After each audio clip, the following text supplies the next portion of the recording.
सलाम, आदाब, नमस्कार।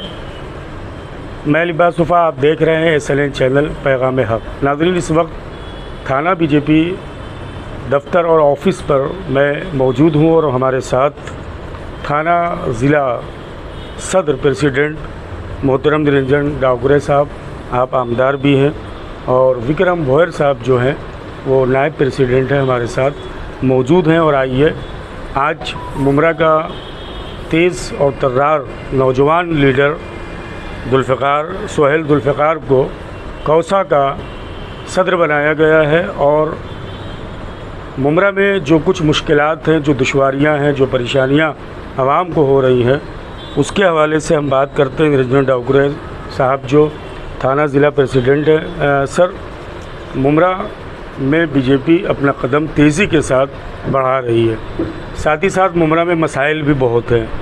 सबसे बड़ा मामला इस वक्त जो आम गरीब आवाम है, लाइट बिल से बहुत ज़्यादा परेशान है। अनलीगल जो वहाँ पर बिल्डिंगें हैं, नाले और गटर का जो मामला है, कब्रिस्तान जो आखिरी जगह में जहाँ जाके 2 गज़ कब ज़मीन मिलती है, उसका मामला है। तो बीजेपी के हवाले से मुमरा के में किस तरह से आप वहाँ पे बढ़ावा देंगे? मुमरा के लिए भारतीय जनता पार्टी के माध्यम से हम लोग ने हमेशा आवाज़ उठाने की कोशिश की है। सुहेल भाई खुद हमेशा हर आंदोलन में, हर वहाँ के मसले में आगे रहे हैं। वहाँ पे लाइट बिल का इशू हो, इलीगल बिल्डिंग्स का इशू हो, वहाँ पे जो दफन भूमि है उसका जो इशू है, उसके लिए हम लोग निश्चित ही भारतीय जनता पार्टी करके हमेशा एक तीव्र स्वरूप का आंदोलन करने के इसमें हमेशा हमने काम किया है। और वहाँ के लोगों के लिए ज़्यादा से ज़्यादा जो सामाजिक काम कर सके वो करने की कोशिश ये भारतीय जनता पार्टी के माध्यम से हुई है। कोविड में वहाँ पे जो स्क्रीनिंग था, स्क्रीनिंग के साथ में वैक्सीनेशन था, इस सब के लिए भारतीय जनता पार्टी ने हमेशा अच्छे से ज़्यादा काम करने का कोशिश किया था। दफन भूमि का इशू ये भारतीय जनता पार्टी के माध्यम से हर बार उठाया गया था, पर सत्ताधारी जानबूझ के मुमरा और कौसा के विकास के दिशा में देखने की कोशिश नहीं करते। और इसीलिए भारतीय जनता पार्टी ये ज़्यादा से ज़्यादा काम मुमरा और कौसा में करने की इच्छा रखते हुए हम लोग ने सुहेल भाई को आज यहाँ पे पद नियुक्ति की है। मुझे विश्वास है कि सुहेल भाई के माध्यम से लोगों का ज़्यादा से ज़्यादा काम होगा, ऐसा विश्वास व्यक्त करता हूँ। जी सर, इस तरह एक आखिरी सवाल था। एजुकेशन जो है हमारी बुनियादी ज़रूरतों में से होती है। हुकूमत की तरफ से भी 15% माफ़ करने के बाद भी मुमरा में भी जो इस वक्त पार्टी में है राष्ट्रवादी कांग्रेस पार्टी, तमाम स्कूलों की मीटिंग की थी, लेकिन फ़ीस बहुत सारे स्कूल ऐसे हैं जो मनमानी अपने ले रहे हैं, उन्होंने कम नहीं किया। इस हवाले से आप एक ऐसे सदर बीजेपी के क्या कहना चाहेंगे? गवर्नमेंट ये लोगों के साथ पूरी तरह से खेल रही है। इस गवर्नमेंट में कोई भी डिसीजन फैक्टर नहीं है। हम अगर देखेंगे तो 15% जब गवर्नमेंट ने डिक्लेयर किया था, उसके बाद जो GR पास करना था, जो नोटिफिकेशन गवर्नमेंट ने ऑर्डर इशू करना था, वही किया नहीं। और जब ये औरंगाबाद हाई कोर्ट में इशू गया तो उसी बेसिस पे वो लोग ने गवर्नमेंट का वही ऑर्डर वो लोग ने रिजेक्ट कर दिया। उन्होंने जो ओरली ऑर्डर पास किया था उसको लीगली ऑन पेपर लेके आना चाहिए था, वो गवर्नमेंट ने नहीं किया। गवर्नमेंट ये लोगों के जज्बातों के साथ खेलने का काम आप देख रहे हैं कि गए 1.5-2 साल से कर रही है। और इसीलिए भारतीय जनता पार्टी की तरफ लोगों की उम्मीदें और बढ़ गई हैं। और इसलिए आप देख रहे हो कि भारतीय जनता पार्टी की तरफ लोगों का जो आना है, जो इस भारतीय जनता पार्टी से जुड़ना है, वो भी दिन ब दिन बढ़ते जा रहा है। एक आखिरी सवाल निरंजन सर आपसे, हॉकर्स का एक बहुत बड़ा मामला है मित्तल का, वो सारी चीज़ें आपके सामने होंगी। और फिर जो है अमृतनगर, जब इस वक्त शाम में या दिन पे आप जाएंगे, अगर किसी एम्बुलेंस को भी आना हो, इतनी ट्रैफिक की समस्या और दुश्वारी परेशानी होती है कि हम बता नहीं सकते। इस हवाले से आप क्या करेंगे? हॉकर्स का इशू थाना में निश्चित ही, अब जो कुछ दिन पहले यहाँ के सहायुक्त के ऊपर जो हमला हुआ था, उस फिराक में ये ज़्यादा से ज़्यादा इशू चला है।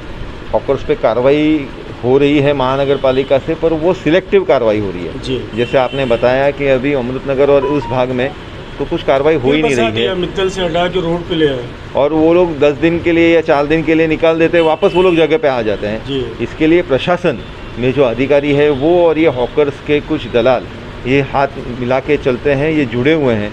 और इसलिए भारतीय जनता पार्टी ने ये एक अपने नगर सेवकों के माध्यम से महासभा में और महानगर पालिका में एक ही मुद्दा उठाया है कि आप हॉकर्स डेडिकेटेड जोन डिक्लेयर करो, और फेरी वाला जो धोरण है जो केंद्र शासन ने राज्य शासन को निश्चित करने बोला है और राज्य शासन ने महानगर पालिका के पास वो अधीन कर दिया है। अब महानगर पालिका ने फेरी वाला धोरण जाहिर करना है, तो महानगर पालिका ने जल्द से जल्द फेरी वाला धोरण जाहिर करें और डेडिकेटेड हॉकर जोन्स डिक्लेयर करें। आइए नाज़रीन, हमारे साथ विक्रम भोयर जी हैं जो नायब प्रेसिडेंट हैं आप थाना बीजेपी पार्टी के। विक्रम भोयर सर, मुमरा के हवाले से जो कुछ मसाइल हैं, आपकी एक गहरी नज़र है, लोगों जो वहाँ के ज़मीनी लोग हैं आप तक वो पहुँच बहुत आसानी के साथ रखते हैं। मुमरा के विषय पे आप क्या कहना चाहेंगे? इसके लिए हमने सोहेल जैसे कार्यकर्ता को मंडल के ऊपर जिम्मेदारी दी है। आगे चलकर जो भी विषय रहेंगे मुमरा के, सोहेल, कुणाल पाटिल और हमारे बालाराम पाटिल, ऐसे 3 कार्यकर्ता जो मुमरा के लिए प्रमुख पद पर है वो उसके ऊपर कार्रवाई करेंगे। सोहेल भाई, सारा मामला जो है आपके ऊपर जिम्मेदारी आ रही है। मुमरा के जो मसाइल मैं चाहता हूँ कि प्रेसिडेंट साहब भी हैं, नायब प्रेसिडेंट भी साहब भी हैं और SNN चैनल बहुत ही लोग देखते हैं। आज आप इनके सामने बताएं कि कितने मसाइल हैं जो आपकी आंखों के सामने से गूंजे हैं और आप अपने सदर के ज़रिए से उन मसाइल को हल करने की कोशिश करेंगे। देखिए अली अब्बास जी, मैं आपको बताना चाहूँगा, मसाइल तो ऐसे 100 के ऊपर है जो अगर आप गिनने जाएंगे तो वो बहुत सारे मसाइल, लेकिन जो मेन जो मसाइल है जैसे टोरन का मुद्दा हो गया जी, आपने जैसे बताया कब्रिस्तान का, जो कब्रिस्तान जब सुन्नी कब्रिस्तान भी था तो उसकी लड़ाई भी भाजपा ने कहीं ना कहीं लड़ी है और बहुत फ्रंट पे लड़ी है। और उसके बाद टोरन के लिए भी बहुत बार आंदोलन हो चुका है, हॉकर्स के लिए आवाज़ उठाते हैं। अभी आपने रिसेंटली देखा रहेगा कि नाले सफाई के लिए अगर नाला सफाई अगर हम नहीं कराते, मतलब हम अगर कंप्लेन नहीं करते तो बाढ़ का माहौल और ज़्यादा ख़राब हो सकता था मुमरा में। जब भी डावकरे साहब और संजय केलकर जी दोनों ने विजिट करके जायज़ा लेके कमिश्नर साहब को, असिस्टेंट म्यूनसिपल कमिश्नर सागर सालुंके जी को, दोनों को ये चीज़ें बताई थी। उसके अलावा अभी वैक्सीन जो चोरी का जो मसला था, और अभी भी और आगे भी ऐसे बहुत सारे इशू है जिसके ऊपर निरंजन डावकरे जी मतलब सपोर्ट करते हैं। थाना ज़िला से मुझे अच्छा खासा सपोर्ट है इन सब चीज़ों की, जो गलत चीज़ है उनके लिए, और हम इसी तरह अपना कैडर बढ़ा रहे हैं, अपना संगठन बढ़ा रहे हैं और इसी तरीके से हम काम कर रहे हैं। इसी तरह जो है बीजेपी अपना कदम मुमरा शहर में मजबूत कर रही है और जैसा कि जिम्मेदारों ने कहा है वहाँ के मसाइल को बहुत जल्द हल करने की कोशिश की जाएगी। नाज़रीन, इसी तरह देखते रहें SNN चैनल में। अली अब्बास आपसे चाहूँगा इजाज़त।